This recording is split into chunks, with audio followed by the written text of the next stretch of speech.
Hello and welcome again. Thanks so much for joining us this afternoon. I'm Ashley Rauch. I'm the Community Engagement Manager with the Hudson Highlands Land Trust. For those of you that are not familiar with us, we are a nonprofit land conservation organization that protects the natural resources and scenic beauty of the Hudson Highlands region of New York. You'll hear from a number of my colleagues over the course of the webinar, plus we have a few guest speakers that we'll introduce along the way. But before we turn to our presentation, I have a few quick reminders.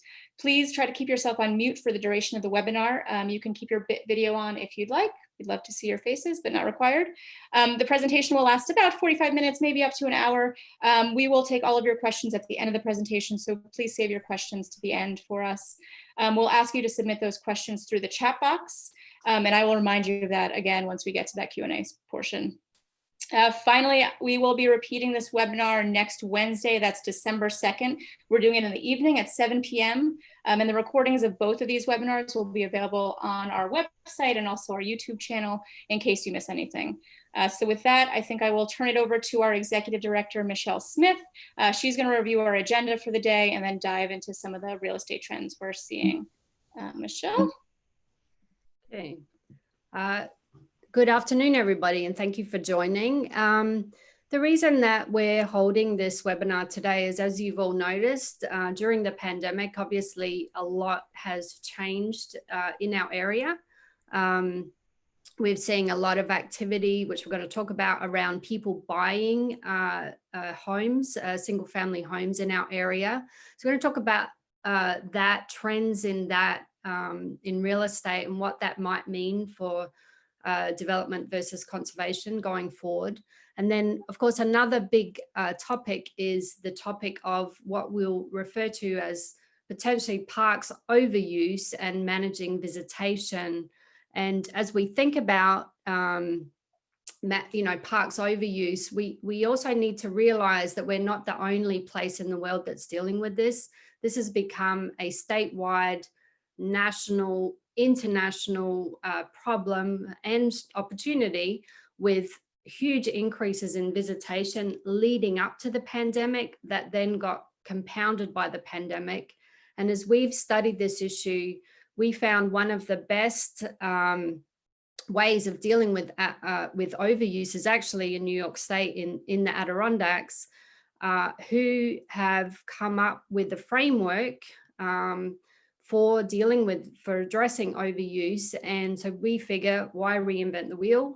Somebody's already done it and come up with a great framework consisting of 6 steps to deal with park overuse. And we're going to focus on probably 3 to 4 of those today. The 3 will basically be what we're calling comprehensive planning, outreach and education to visitors, which obviously we do in conjunction with the New York, New Jersey Trail Conference, and also dealing with backcountry infrastructure, which is trails. We're going to talk about how we deal with that on our own preserves.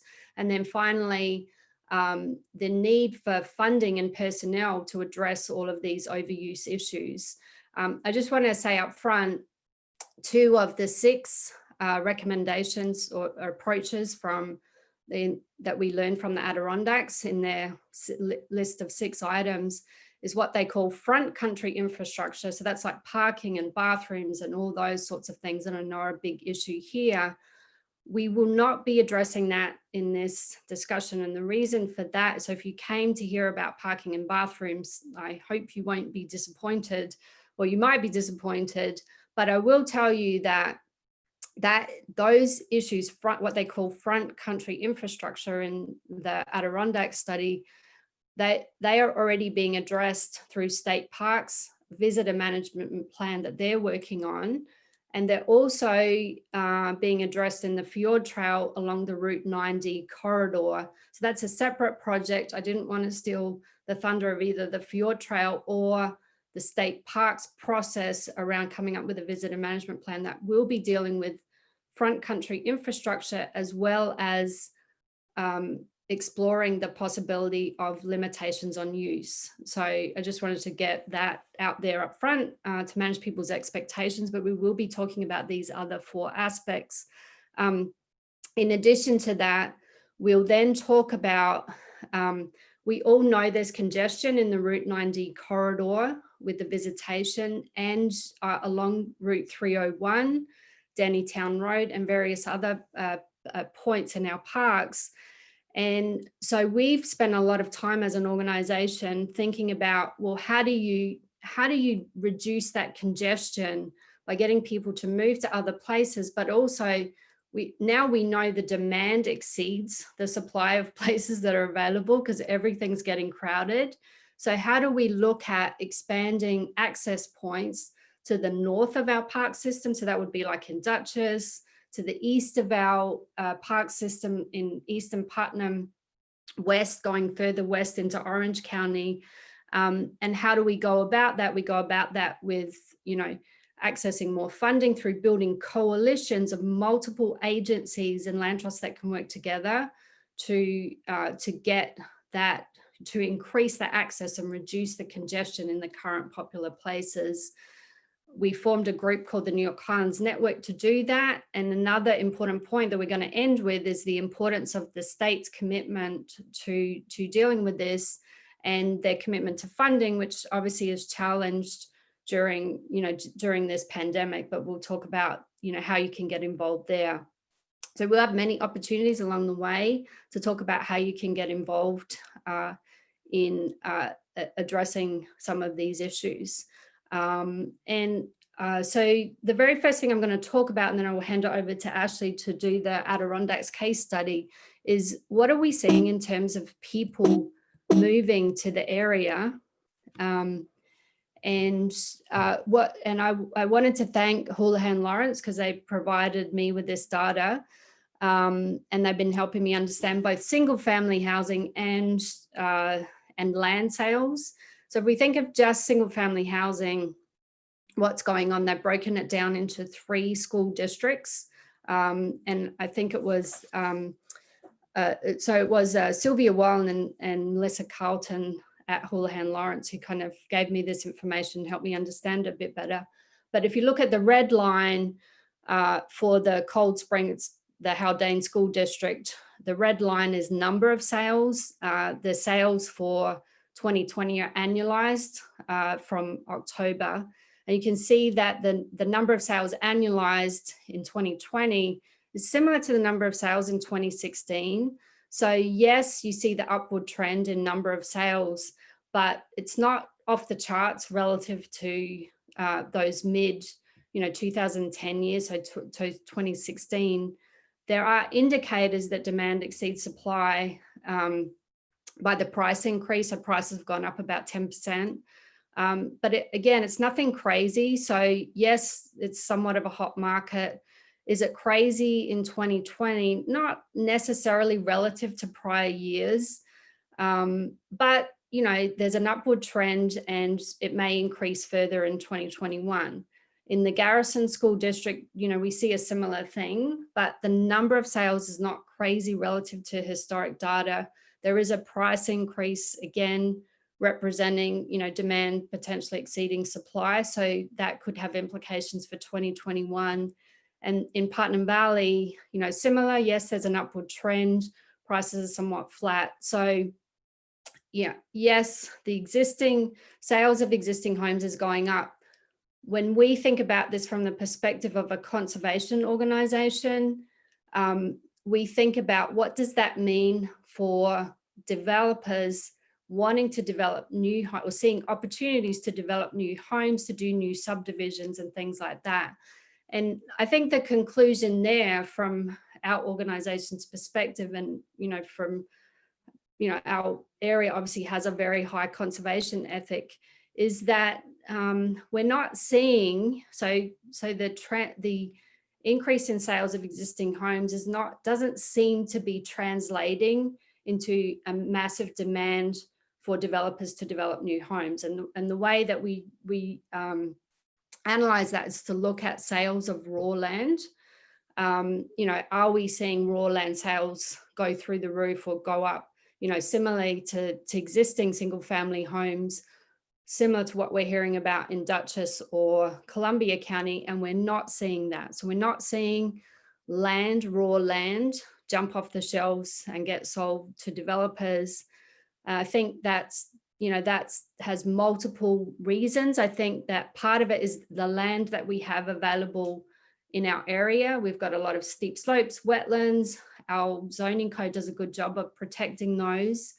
And our zoning and comp plan relative to what we see in Dutchess or Columbia County has done a good job of protecting the open space that we do have.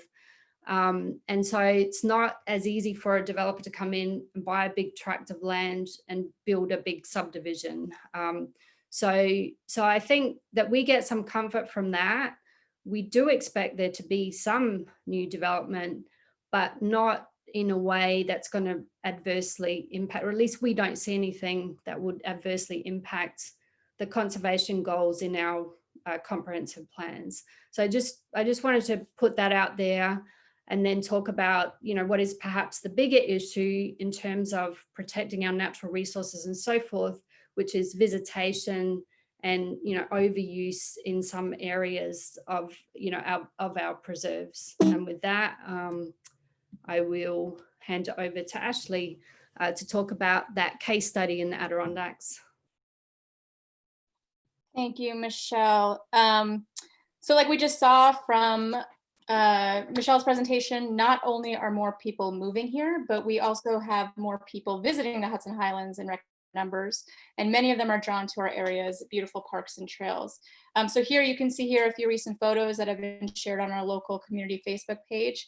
This is of the traffic around some of our more popular trails like Breakneck and Anthony's Nose. If this is what the car traffic looks like, you can only imagine how crowded the trails have gotten. And a lot of these visitors that are coming to our area right now have never hiked before.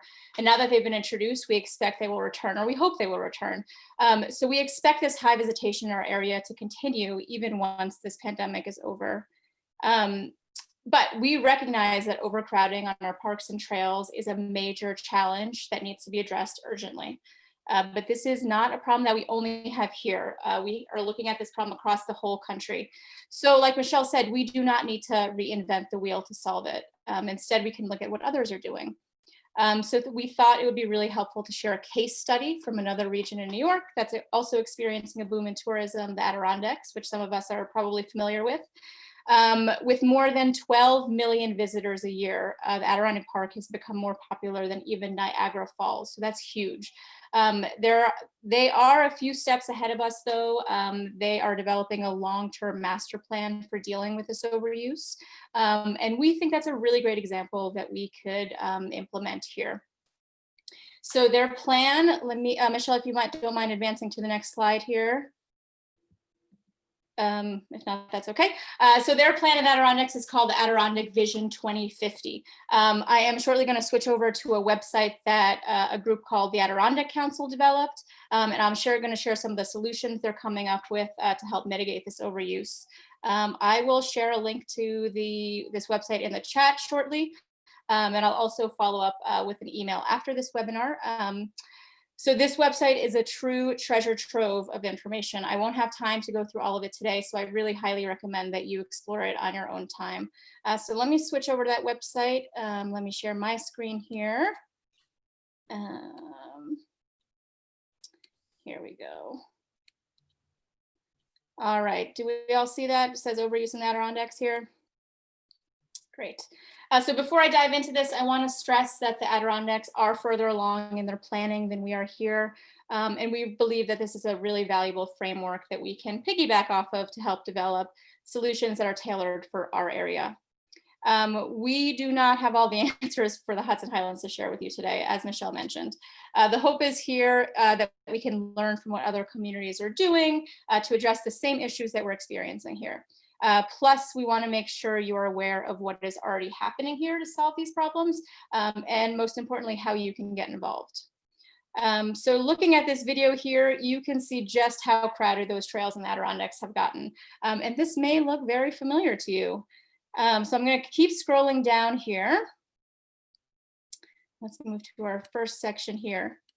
So the first step in developing this master plan was defining their problem, overuse. I'm going to read the definition here. A condition in which the volume of and where from use produces damage to the natural resource, negative impacts on wilderness and/or difficulties providing for visitor safety and management objectives. I'm going to keep scrolling here.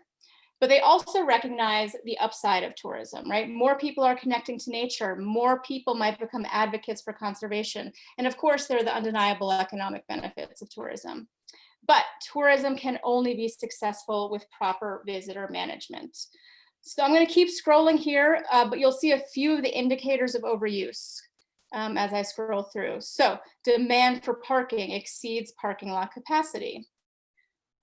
Trails are widening and being eroded. Trash and graffiti can be found along the trails, along with human and pet waste. There's reduced water quality. There are negative impacts on the wildlife. And also there's trampling on the sensitive vegetation near the summits. So many of these indicators of the overuse may seem familiar to you. I'm gonna keep scrolling here to learn about their next step. So next, they collected and analyzed usage data to help them understand their problem really well, which is something we need to do here across the whole area. So as I'm sure you are aware, the Route 9D crowding has expanded to places like Route 9W across the river, Route 301, and up Dennytown Road. So looking at the patterns of use in the Adirondacks here, we see there's a few charts I'd like to share. Here you go. Increased visitation starting in the 1980s, especially over the past handful of years. Visitation is highly concentrated over the summer months, peaking in August. But even during the peak season here, visitation can fluctuate day to day, which we see right here. And the visitation patterns are also dependent on external factors like social trends or new policies. And looking ahead, they expect an influx of even more visitors coming in the coming years as a result of this pandemic and economic recession. So again, this might all sound very similar to what we're seeing here in the Highlands. More data across the whole region beyond just the Route 90 corridor will help us to better define this problem here and identify the right solutions for us. So as we continue down through this website, I think Governor Cuomo sums up this problem really well in these remarks that I'm going to play for you.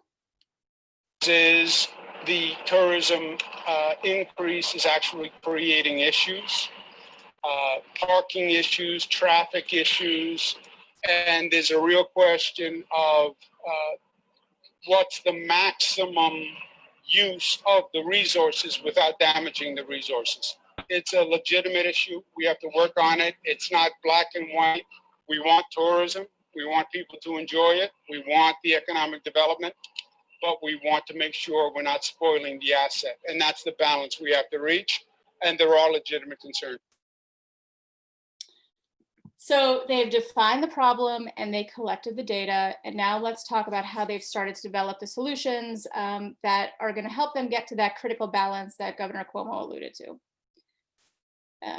So last fall, the DEC announced the formation of the High Peak Strategic Planning Advisory Group, and they were tasked with developing recommendations for the sustainable use of the High Peaks region that benefits both users and protects the environment. It can be done. The group is made up of stakeholders from the DC and other state agencies like the Department of Parks and the Department of Transportation, also local municipalities, conservation groups, academic institutions, user groups, and also local businesses. So public participation and input is strongly encouraged at every step of the planning process. So the key here is that this group brings together several towns and government agencies working to solve this regional challenge. And this is the type of broad collaboration that we don't have here yet, although we do have a lot of planning happening at the individual town level. So the planning group, they started with visioning. What will the Adirondacks look like in 2050? And we can do that same visioning exercise here. What will the Hudson Highlands look like in 2050 if we address the overuse now, and what if we don't? So now let's turn and see how they're working to make this vision for the Adirondacks a reality. And we're going to turn to those 6 pillars that Michelle alluded to in her opening remarks. let's get to that right here. Here we go. All right, this is the meat of it right here. So like I mentioned earlier, this initiative is called Adirondack Vision 2050. It's led by the Adirondack Council. This plan is aimed at solving overuse of the park through comprehensive holistic management practices that fall into 6 of these categories here. Comprehensive planning, outreach and education, front country infrastructure, back country infrastructure, limits on use. So we're going to be focusing on comprehensive planning, outreach and education, and funding and personnel today. So I want to quickly run through some of these solutions and how some of the processes have already begun here in the Highlands, and how others solutions might be applied in the future. And afterwards, I'm going to introduce some of our special guests today, and they're going to have more to say on the progress that is already being made here. So I'll start with comprehensive planning, and comprehensive planning is essential. I cannot stress that enough. These plans reflect the priorities and the concerns of our communities and also guide the decision-making of our local officials. Here in the Highlands, we have comprehensive planning ongoing in 2 towns, in Phillipstown and in Cornwall and Hudson. And I believe both of these are currently open for public comments, so I'd encourage you to get involved here and really bring your ideas to the table. We have Nat Prentice. He is the chair of the Phillipstown Comprehensive Plan Update Committee. He's here with us today, and he's going to speak briefly about where they are in the process and how you can get involved. We'll turn to him in just a minute here. I just want to get through a couple more of these strategies. So visitor education is also key, especially while folks are out on the trails. For the past several years, we've been partnering with the New York, New Jersey Trail Conference on their Trail Steward program to help educate visitors on how to how to minimize their impacts on the natural resources at some of our most popular trails like Breakneck. We have Hank Osborne from the Trail Conference here to say a few words about the program, and also Liz Corio to speak about her experience as a volunteer trail steward. And as for the front and backcountry infrastructure and the limits on use, as Michelle mentioned, these discussions are already happening through the Fjord Trail process, that's along the 90 corridor, and then more broadly through a visitor management plan that is being worked on by state parks. There will be more information on all of this coming your way over the coming months. And then finally, none of this is possible without sufficient funding. Michelle and our land team are going to talk about how we're working to access state and federal funds to address these challenges later in the presentation. So let's just head all the way to the bottom here. I just have one more thing I want to show you on this website. So taking all of these management solutions together, I'm just going to read what it says here. These actions can protect the ecological integrity and wild character of the Adirondack Park while providing world-class recreational opportunities for all. And that is something we can definitely accomplish here in the Hudson Highlands as well. So I am going to circle back to comprehensive planning. I'm going to hand it over to Nat Prentice now to talk about the Phillipstown Comprehensive Planning Update and where we are in that process. So Nat, let me just unmute you here. Okay. Oh, there you are. Great. Well, gosh, hello, everybody. I hope everybody's doing well. What a star-studded cast you all are out there. My gosh, I'd like to say hello to all of you, but I can't. Gosh, the timing couldn't be better for this discussion and where we are in the comprehensive plan, because in a couple of weeks, a group called the Comprehensive Plan Update Committee is going to turn over to the town board our best shot at a new comprehensive plan. But this is just the beginning. This is where the formal process takes over. And this is where all of you who have not yet commented or not yet been involved can get involved. Now, this draft that you're looking at here doesn't quite look the same as it did back at, this is an older version. So I caution you to hold on to your hats for a while, for another week or so, and there will be, in fact, a new version. But the beauty of this is that this is just us planning for our future. And there's no reason in the world why we can't have a long-term master plan having to do with visitor management, pretty much the way the Adirondacks do. I mean, that's just the beauty of it. And you know, comprehensive plans are meant to be, and I don't need to tell you anything more because I think you already know, but they're meant to be something you can read easily and get a guidance from easily. And they're meant to be looked at all the time. There are places that, you hope the elected and appointed officials carry it with them under their arm whenever they go to a meeting. It's not quite the case because it's all, pretty much, they too are in the electronic information business, but it's meant to be looked at a lot. It's meant to cover not quite as long a period as Adirondack Vision 2050. I mean, the planning period here is more like 10 to 15 years rather than 30. But gosh, our work so far has really identified, we have a good comprehensive plan that was completed and adopted in 2006. It's been 15 years, 14 years. And there are clearly a couple of things that we didn't even think about back then. The climate was a one-worder. Pandemic nobody had thought anything about that.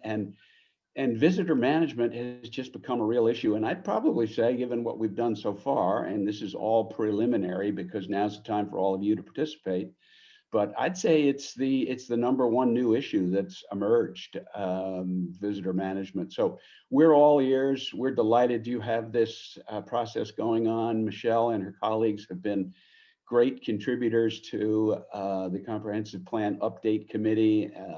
This is not a finished product you're going to read, but I think it is a pretty good start on a new comprehensive plan. And our interest is totally aligned with what we're all talking about here today. So this really can come together. And be happy to hear from, there are a few members of our committee, I think, on the call. I'm not going to call them out, but this has been a really great effort, and we look forward to having all of your input. Thank you for a moment on the subject. Thank you, Nat. So turning to... Ashley, this is Brendan Coyne.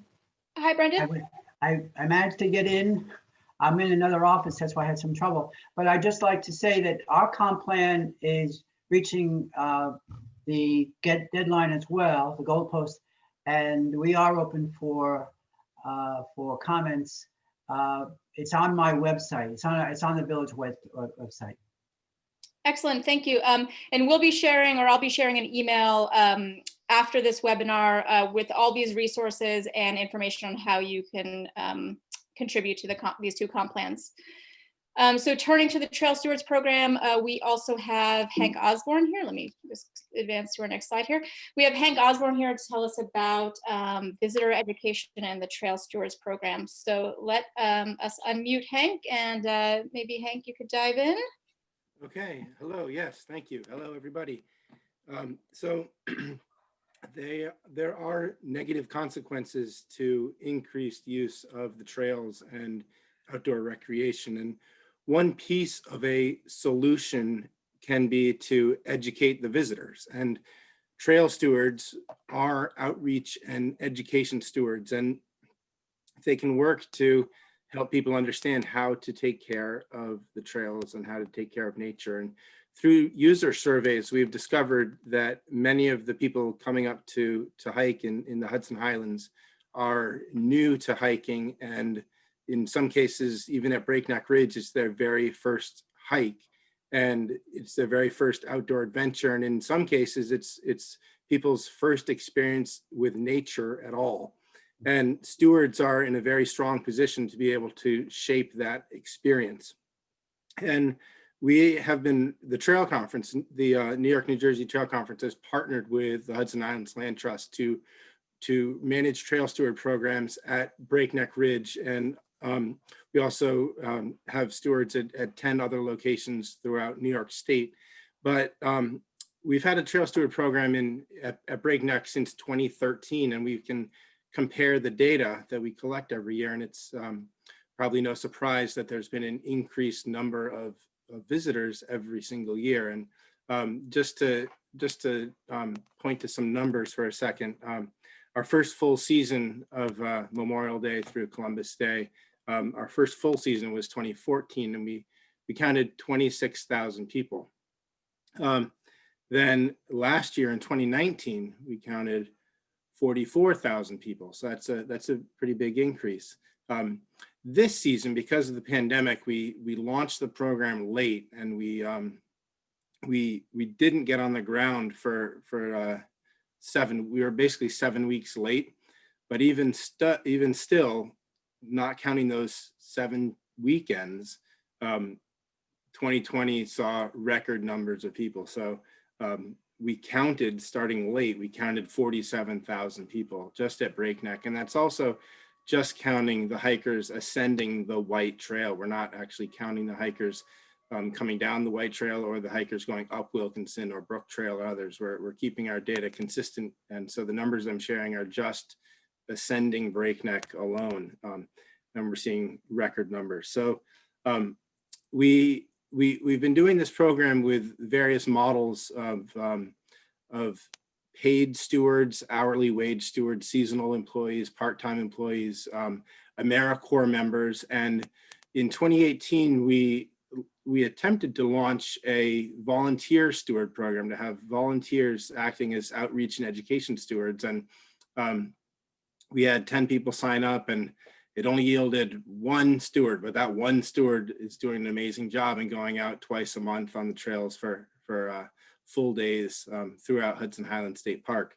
This year in 2020, with the help of the Hudson Highlands Land Trust, we made a second attempt to launch a volunteer program. And at the first training, or the part 1 webinar of the training during the pandemic, which was done online, we had over 50 people attend, and we have yielded almost 10 volunteer stewards now that are stewarding outreach and education to the visitors throughout Fawnestock and Hudson Highlands Park, north and south. And we're very proud of the fact that that we've got this many people, even in the off season. We've got a lot of people stewarding, a lot of volunteer stewarding, and we plan to do another push in the spring to get even more recruits. So we'll have more volunteer stewards. But the stewards are trained in the Leave No Trace principles and how to educate visitors about staying on the trail, the impacts to the environment, not littering, how to respect wildlife and plants and each other and the experience. I just wanted to, I'll just share one other number. We also count the number of lost hikers every year, and the number of lost hikers has gone down, and that may be because there's stewards out there helping people keep from getting lost, providing maps, providing directions. The volunteer stewards are in the woods, on the trails, not necessarily at trailheads, but also signage has improved, wayfinding has improved, but also the fact that there's so many people in the woods now, even these unofficial trails are starting to get trampled down, and people are following each other, and it's almost funny that it's hard to get lost because you just follow the groups in front of you. There's so many people out there. So that's another indicator. Great, thank you, Hank. We have one more guest today. So our last guest is Liz Corio, and she is working with Hank as one of those volunteer trail stewards that Hank mentioned. She is going to tell us more about her experience and what she's actually seeing on the ground. And I hope this might inspire some of you to get involved. Thanks. Yeah, thanks, Ashley, Michelle, and Hank. I was inspired to get involved because, like a lot of people, my primary source of joy here in my home in the Hudson Highlands is these hiking trails and this incredible beauty that we're surrounded by. I've been using it all along for the 5 years I've lived here, and wanted to give back when I saw just how much it was giving to me, as particularly during the pandemic.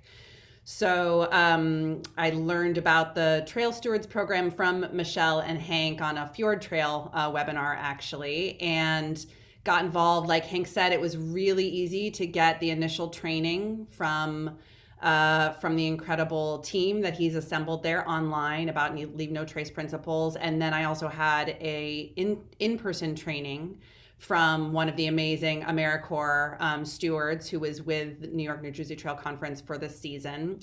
What I've been seeing on the ground where I'm stewarding is actually a slightly lesser used trail, although I will say even this lesser used trail, as we were talking about, is getting really busy. So even in the off season, I interacted with, 25 people in an hour the other day when I was out on the trail. That's interacting with, not just talking to, not just counting them. So, the volume is pretty high on this Fishkill Ridge Trail. And I think that's because as places fill up at Breakneck and in Route 301 and Dennytown, people, both locals and visitors, are seeking a little bit more wilderness in their experience.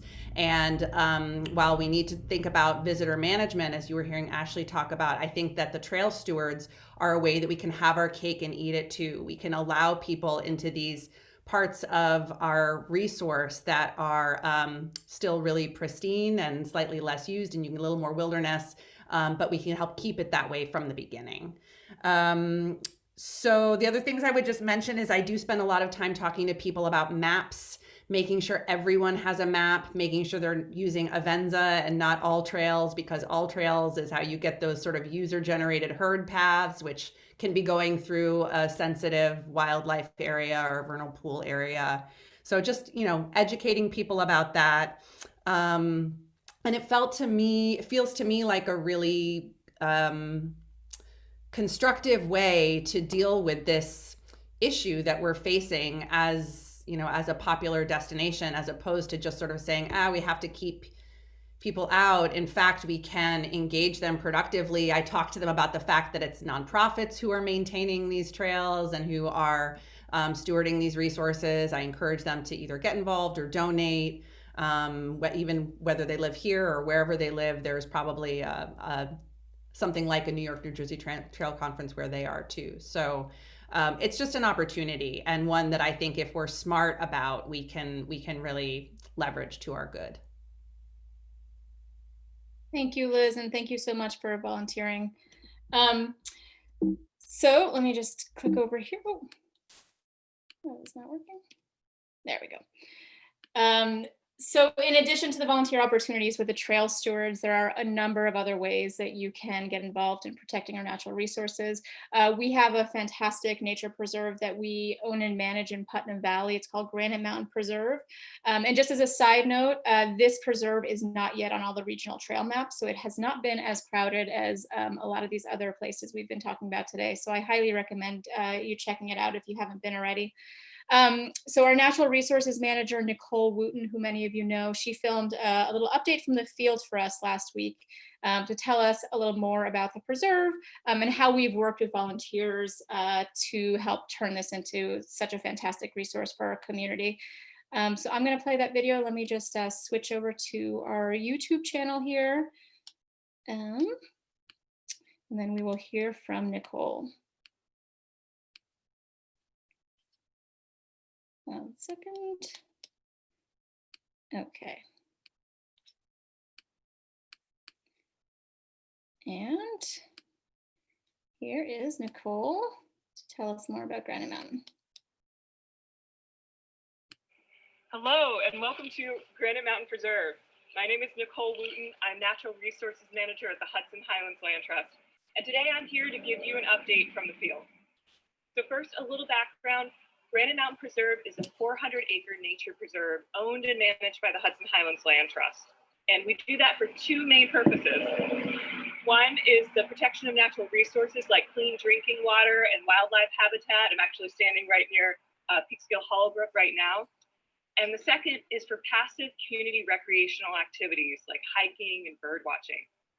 So after initially acquiring this land over 4 years ago, we spent over 2 years working with the community to create an accessible recreational space here, complete with parking and a 5-mile trail system that I'll give you a peek of in just a second.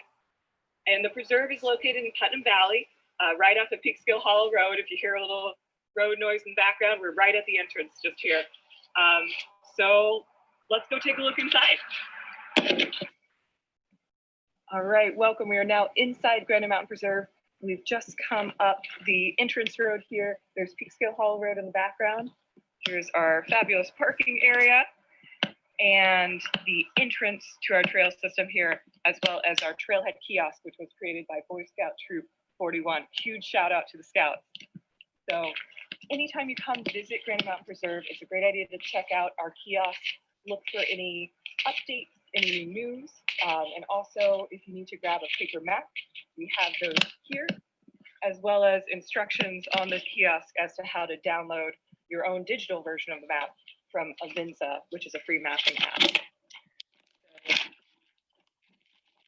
As we enjoy the sunset behind me, I want to give a huge shout out to our volunteers and the projects that they've helped us with this year. So volunteers have always been vital in making Granite Mountain Preserve into a community asset.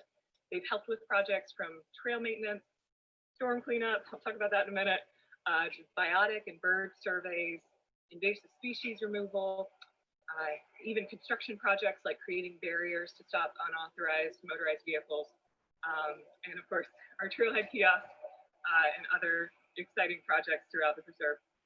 So volunteer help is more important than ever now because we've seen our visitor use increase dramatically since the COVID-19 pandemic as folks flock to natural spaces like this one. So at the same time, like I said, we've had major storm events this year. Over 30 trees, large diameter, have been downed on our trails, and volunteers have worked right alongside HHLT staff to remove those trees to keep our trails clear and keep our preserve active. So they've also helped us this year in alerting when new trees are down and cleaning out the trail drainages, which are also known as water bars. And that keeps our trailway dry and sustainable and protects the natural resources on either side of the trail. And we're also this year working alongside local hunters to help keep our deer population in check. One of our major environmental issues in this area is deer overbrowse, where they remove the vegetation on the forest floor and the future trees. So hunting is one of our best tools for protecting the future of our forest here. So big shout out and thank you to our hunters. And that is it for this update from the field. Please reach out if you are interested in volunteering in the future. And again, huge thank you to our volunteers and to our community for making Granite Mountain Preserve the special place that it is. Thank you all. So I just want to reiterate what Nicole said. If you are interested in volunteering with us at the preserve, you can reach out to me or to Nicole directly, and we can add you to our volunteer list. We don't have any particular volunteer projects right now as we go into winter, but we certainly will, early next year and going into the spring. And we are going to be hearing more from Nicole live in a little bit, but for now, I'm going to turn it back over to Michelle.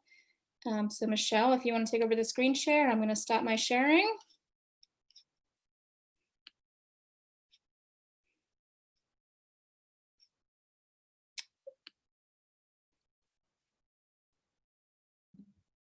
Okay, let's see. All right, so as I said, when we were talking about the agenda for today, and we spoke a lot, we just spent a lot of time talking about those 6 areas that are addressed in the Adirondack Visitor Management Plan. But we also have another big area here in the Hudson Highlands and the New York Highlands more broadly, which does extend from the New York Highlands extends from the New Jersey border, following the Appalachian Mountain Range to the Connecticut border. And the Hudson Highlands State Park and Fawnstock State Park, Storm King, Scunnamunk, all kind of sit in that Highlands area. And as we think about what are some other solutions to this congestion that we're seeing, I think that I really liked what Liz said about how, there's so much congestion on the Route 90 corridor, 301 and other places. Now people are sort of moving to that tiny little pocket road area in Beacon that nobody ever used to go to before, and it's become massively crowded. And that's kind of where she's working as a volunteer trail steward. So it just shows you that demand for parkland and getting out in nature is just way beyond the supply that we have in those congested areas. And so it's really important that we think about this is a big park, you know, a collection of parks, really, when you think about what's on the west of the Hudson and the Hudson Highlands State Park and Fawnstock. And you think about, well, now it's become such a large park. Could there be access points north, like in Fishkill and East Fishkill? Could there be access points throughout the rest of Putnam, so further east in Putnam? And to talk about that, we're actually going to talk about a trail called the Highlands Trail that's planned throughout the whole of Putnam County. And what about west of Hudson? Can you get some of that congestion away from Storm King to other places? And certainly Scunnamunk State Park and that whole, you know, what's going on with Black Rock and the connector between the two has certainly helped ease that congestion. So I want to talk about how do we expand the parkland that we have to facilitate other access points, reduce that congestion, but also by expanding it, we're creating bigger buffers, we're creating connected parkland, and that's also good for our wildlife and to keep our wild places wild. But as we talk about expansion, I first wanted to give some historic context. If you go back to, if you look down here, go back to, well, how did our parkland in the Hudson Highlands come about? It kind of started with the Storm King area, and there was hardly any east of the Hudson going back to the 1950s. By the time you get to the 1970s, now you're talking about, well, now we've got Mount Taurus and we've got Breakneck. That's now part of the park system. Imagine if that's all we have. Imagine how congested it would be if that's all we had. So then getting into, given the demand that we see, so getting into the 90s, now we see a massive build out of Hudson Highlands State Park all the way into Beacon, up to Mount Beacon. And for the first time, we're seeing the build out of Fawnstock State Park, which is obviously a huge addition to our state park system here. And that's thanks to state parks, but also thanks to a lot of our other land trusts like Scenic Hudson and Open Space Institute for facilitating that massive expansion of parkland. By the time you get to the 2000s, now you're talking about a very large Hudson Highlands State Park. Fawnstock is filling out, and so is that whole area around Storm King, Black Rock, and Scunnamunk. And then coming into the 2010s, all the way up to 2019, now you're starting to see how big Hudson Highlands State Park has gotten, what's going on in the west of Hudson with the build out of parkland over there, and also the fuller build out of Fawnstock. Now you start to see opportunities for many things, connections between the two parks, connections between Hudson Highlands State Park and Fawnstock. What about, you know, we've got a lot of people accessing from this tiny little corridor, and now the 301 corridor. Is there something that could be done in terms of access from the northern part of Hudson Highlands State Park and Fawnstock State Park, so that you're pushing that into Dutchess County? And what about over here in Eastern Putnam? You know, what could be done here? So that's a lot of focus of kind of what we're thinking about now as land conservation organizations, and thinking about the future. What, again, like Ashley said before, like 2050, what do these parks look like? And what do we want to happen in terms of build out and access? And in order to address that, we know money is really important and partnerships are really important. And so in order to address that, Hudson Highlands Land Trust with state parks, the Trail Conference, and other partners, other land trusts, other agencies have put together a network called the New York Highlands Network.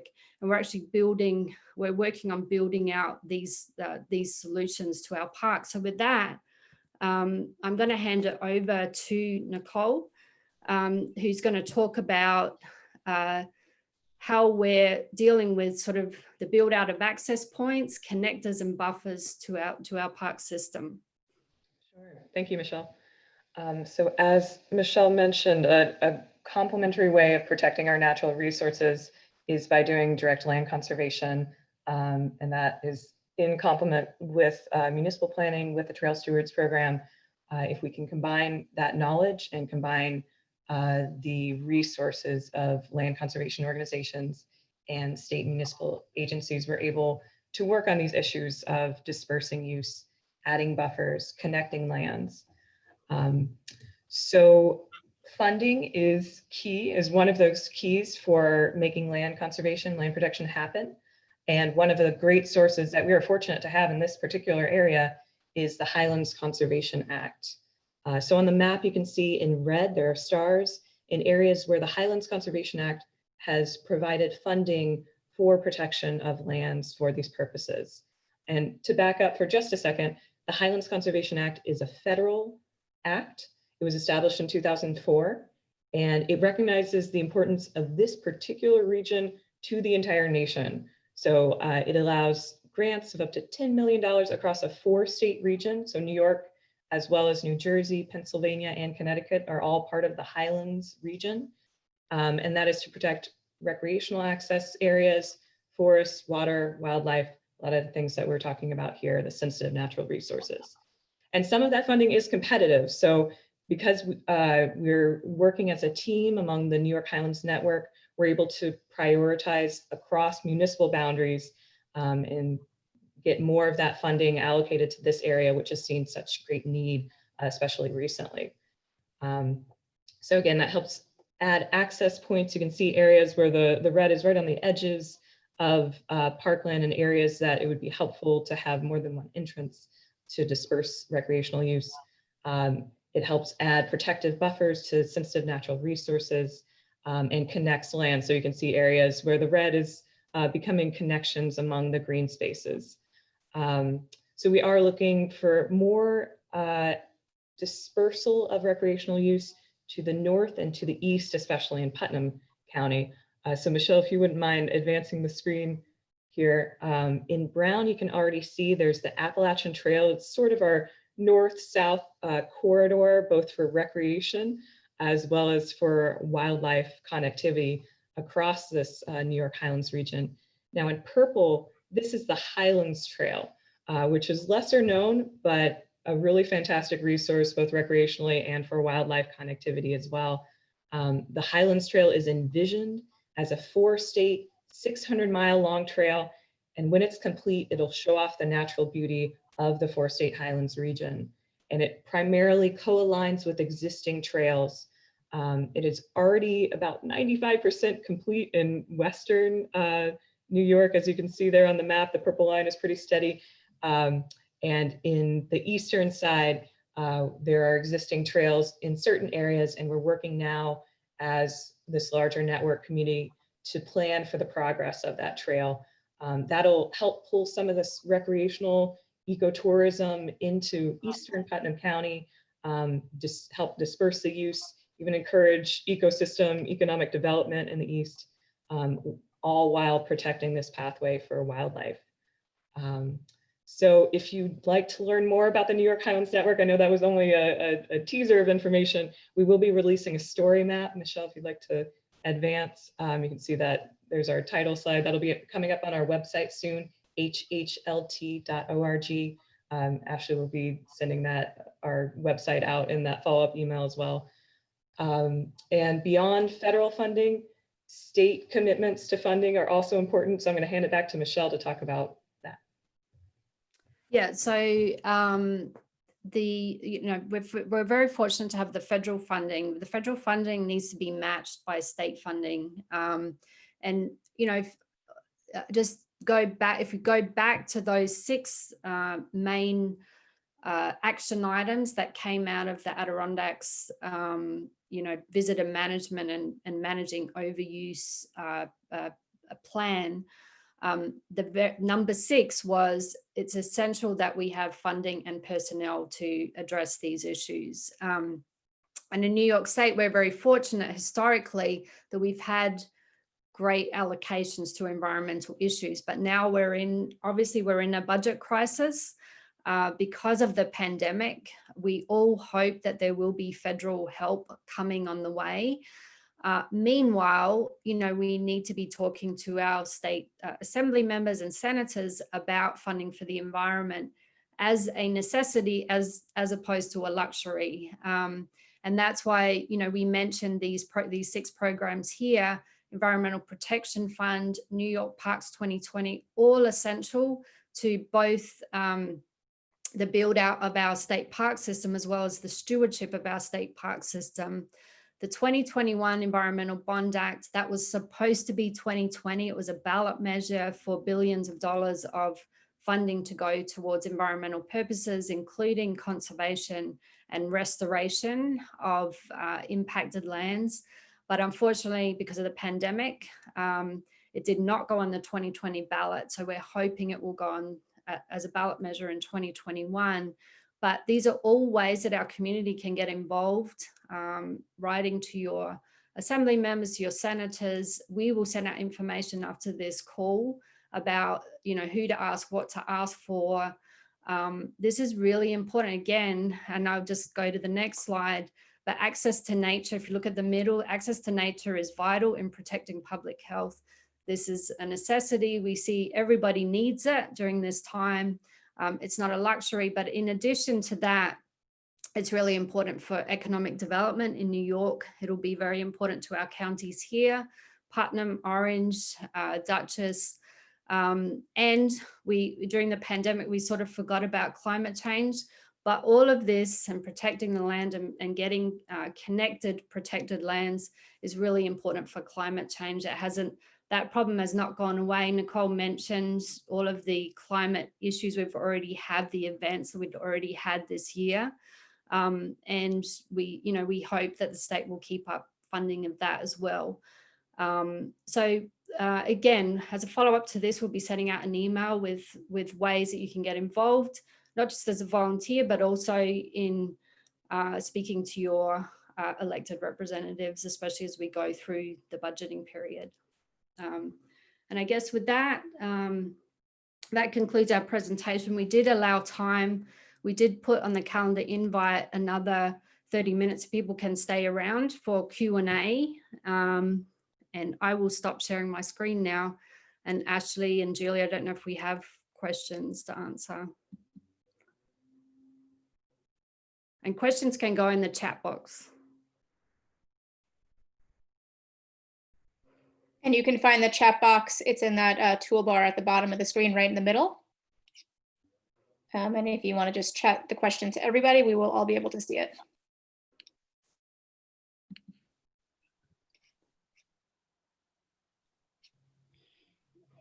Ashley, can I make one more comment? Absolutely. Okay, this time I got a different hat on, and it's the Cold Spring Chamber of Commerce, which can help here. We do have this little booth at the bottom of Main Street that, and sometimes I'm in it. All you're telling us about visitors come walking by, and they're all just as you describe them. Or as Michelle did. I mean, they just want to get out. They're 25 to 30. Some of them have never been up this way. They've heard about this place called Breakneck Ridge. And so their intentions are totally correct, and they're good people, and they're behaving themselves. We just need to balance the load, and I think you all have made some wonderful comments about how that can be done. The chamber is anticipating, we don't have one, and I apologize for not. We're working on a visitors page, a place that visitors can go just to be prepared. I mean, it's meant to be encouraging rather than a don't do list. It's meant to encourage people to come, because I for one see all of this as an opportunity and not a problem.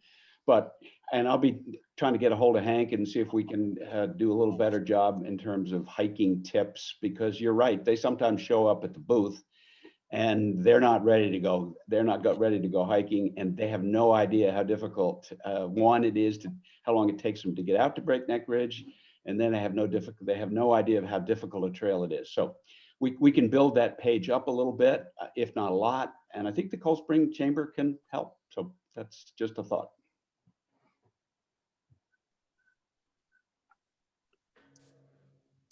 Thanks, Nat. And in the meantime, we've had a couple questions come in the chat. So I'm gonna go ahead and read off the first one. Michael Crane asked what the biggest challenge facing HHLT is today.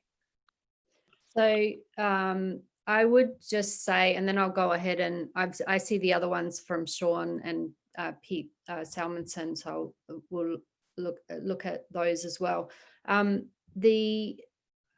think the biggest challenge, I mean, the biggest concern I've had was really, and I think collectively as an organization, has been twofold. One I mentioned at the beginning was, does the increase in single family homes mean that there will be enough demand for new single family homes that we'll see a lot of development pressure in our area? And like I said, I think that's been somewhat alleviated by what we're seeing in land sales. However, we also know, and this is something that Nat and I have spoken about a lot in the context of the comprehensive plan, we do have a lot of institutional properties in Phillipstown. So, a lot of religious institutions own large tracts of land. There's a number of different institutions, non-profit institutions that own large tracts, and for-profit institutions that own large tracts of land. And if the economic circumstances are such that they needed to sell that land, that some of that could become attractive to developers. We haven't seen it turn over because it hasn't been available. And I would say that that's one of the things that, if you think about, what keeps a conservation organization employees up at night, those are some of the things. So I think those are some of our challenges. So we constantly watch that. We ask people, if you hear of anything, if you hear, somebody's about to sell a large property or is thinking about it, let us know. And it's not like, we'd love to have the dialogue and see if there is a conservation buyer out there. So we love to know these things. We love to know them early. I think somebody else asked a question about the Highlands Current article about, spreading the word about lesser used trails, and how there was some people not happy about lesser used trails being advertised, because then all of a sudden they became very popular. So I think, that's something we have to face. I think a lot of those discussions also can happen in the comprehensive planning process, and in the planning process we were talking about is figuring out the best way to spread the traffic from the heavily used areas to the less heavily used areas. There's no great solutions here. As locals, we all love our favorite trails that 10 years ago nobody knew about except us, but the days of keeping those secret are numbered. There's still, if you know the area well enough, there's still places that you can go and times that you can go where you still can go and not see other people. So I think that's a discussion that, we have as a community in the comp planning process. And then I saw another question. Oh, yes, I think this is for you, Hank, from Pete Salmonson. Are the trail stewards working now, and what kind of numbers are you seeing at Breakneck now? So what is so we do have trail stewards working right now. The AmeriCorps stewards that were stationed at the trailhead at Breakneck had their last day on Sunday. We've been ending that model of program each year right before Thanksgiving, but we do have the volunteer trail stewards out right now, and they're not stationed at trailheads. They're on the trails, along the trails at key intersections, and interacting with visitors there. So we want to expand that program and keep it going throughout the winter, because state parks has told us they know, and probably everybody here sees when they drive down 90 that there's people hiking throughout the whole winter, especially when it's a little bit nice out. There's mobs of people getting out there, and yeah.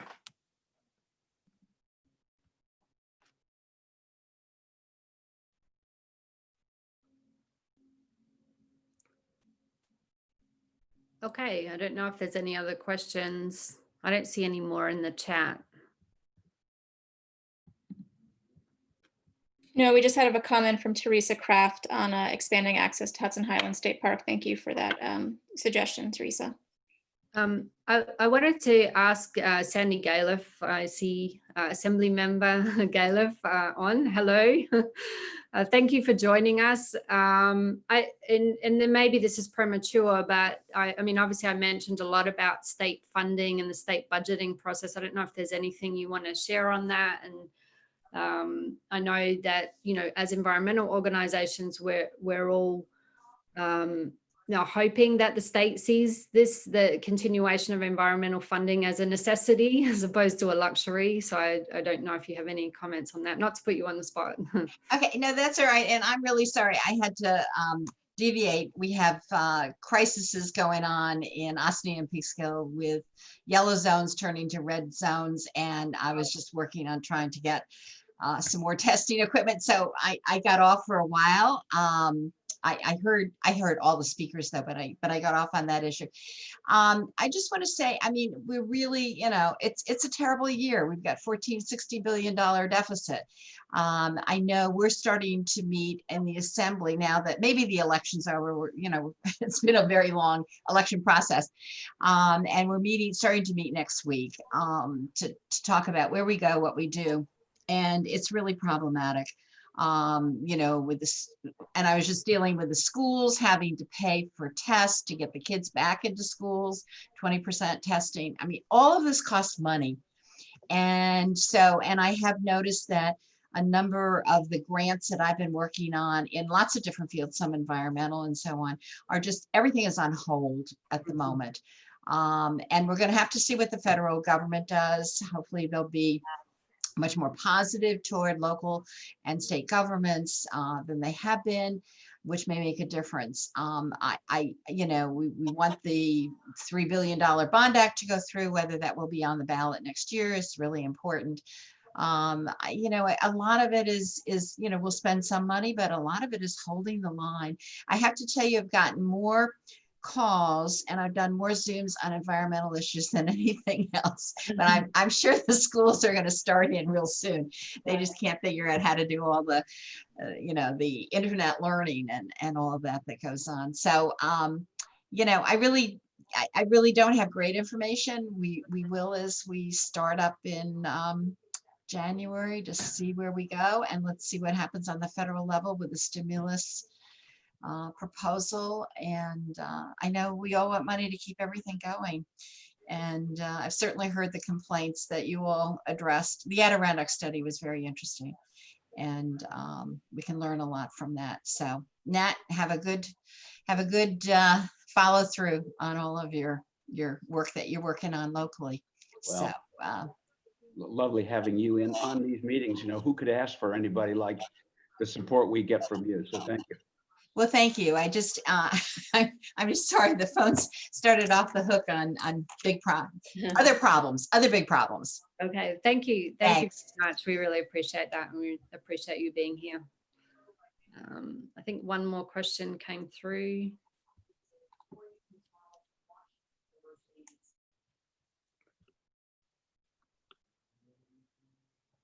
Yes, I think so. Pete Salmonson addresses the issue of use limitations. Yeah, of course, that's something on the cards in the Adirondacks. It's been introduced into some properties, some DEC properties already. It's been introduced in places where the access points are limited. If we have a use permit system here, there are many ways to get into the park. And so enforcement becomes the biggest challenge. And so again, it comes down to funding and personnel. But I think that is, you know, that's on the cards in many places. It's on the horizon in many places in the state. It's sort of a, you know, I think at the Land Trust, we like to think of, we would never want to deny someone access to, to the park. So that's why we always think about, you know, expanding parkland, expanding access points and so on before we get to limiting use. But yeah, it's definitely on the table for discussion, I think, in every park system that's seeing overuse. All right. If there's no more questions, I think we can probably wrap up unless there's anything else. All right. Thank you, everybody. Thank you to our guests, Nat and Hank, and I know Liz had to leave. We really appreciate it, and thanks for everyone for joining.